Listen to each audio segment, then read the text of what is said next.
नमस्कार बंधुरा 25% बकेया डिएर 80% अ্যাকাউন্টে और 20% प्रविडेंट फांडे देওয়া হতে পারে। এই রকমই একটি গুরুত্বপূর্ণ খবর আপনাদের সামনে নিয়ে এসেছি, যেটি আজকে শেয়ার করব। দেখুন, এখানে বলছি এই মাসের শেষেই মিলবে বকেয়া 80% ডিএ অ্যাকাউন্টে আর 20% জিপিএফে। राज्य सरकारी कर्मीদের জন্য একটি অত্যন্ত গুরুত্বপূর্ণ খবর সামনে এসেছে। দীর্ঘদিন ধরে বকেয়া থাকা মহার্ঘ ভাতা নিয়ে রাজ্য সরকার একটি বড় পদক্ষেপ নিতে চলেছে। নবান্ন সূত্রে জানা গিয়েছে, কর্মীদের বকেয়া ডিএর 25% মেটানোর জন্য রাজ্য সরকার প্রস্তুতি শুরু করেছে এবং খুব শীঘ্রই এই বিষয়ে বিজ্ঞপ্তি জারি হতে পারে।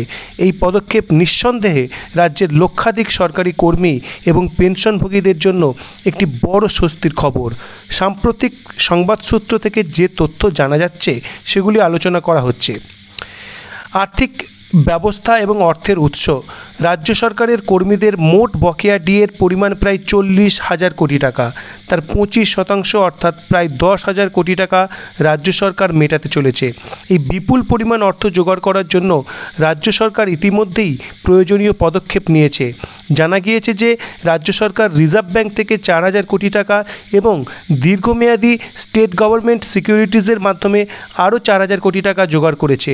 সব মিলিয়ে মোট 8,000 কোটি টাকা রাজ্যের হাতে এসেছে, যা প্রয়োজনীয় অর্থের 80%।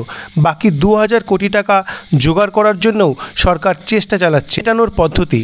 সবথেকে গুরুত্বপূর্ণ বিষয় হলো এই বকেয়া ডিএ কীভাবে কর্মীদের হাতে তুলে দেওয়া হবে। নবান্ন সূত্রে যা জানা যাচ্ছে তা হলো, কর্মরত কর্মীদের জন্য বকেয়া ডিএর 25%-এর 80% সরকারি কর্মীদের বেতনের অ্যাকাউন্টে জমা করা হবে। বাকি 20% কর্মীদের প্রভিডেন্ট ফান্ড অ্যাকাউন্টে জমা করার প্রস্তাব দেওয়া হয়েছে। এর ফলে কর্মীদের হাতে নগদ টাকার পাশাপাশি তাদের ভবিষ্যনিধিও সুরক্ষিত থাকবে। পেনশনভোগীদের জন্য পেনশনভোগী এবং ফ্যামিলি পেনশনভোগীদের ক্ষেত্রে সম্পূর্ণ বকেয়া টাকাই তাদের পেনশন অ্যাকাউন্টে সরাসরি জমা করা হবে। তাদের ক্ষেত্রে পিএফে টাকা জমার কোনো বিষয় থাকছে না। এই পদ্ধতির মাধ্যমে রাজ্য সরকার আপাতত 8,000 কোটি টাকা দিয়েই বকেয়া মেটানোর প্রক্রিয়া শুরু করতে পারবে এবং বাকি 2,000 কোটি টাকা জোগাড় করার জন্য কিছুটা সময় পাবে। এই ছিল আজকের আপডেট, যেটি আপনাদের সঙ্গে শেয়ার করলাম। তো এই সংক্রান্ত পরবর্তী আপডেটের জন্য অবশ্যই চ্যানেলটি সাবস্ক্রাইব করুন এবং ভালো লাগলে শেয়ার করুন। ধন্যবাদ।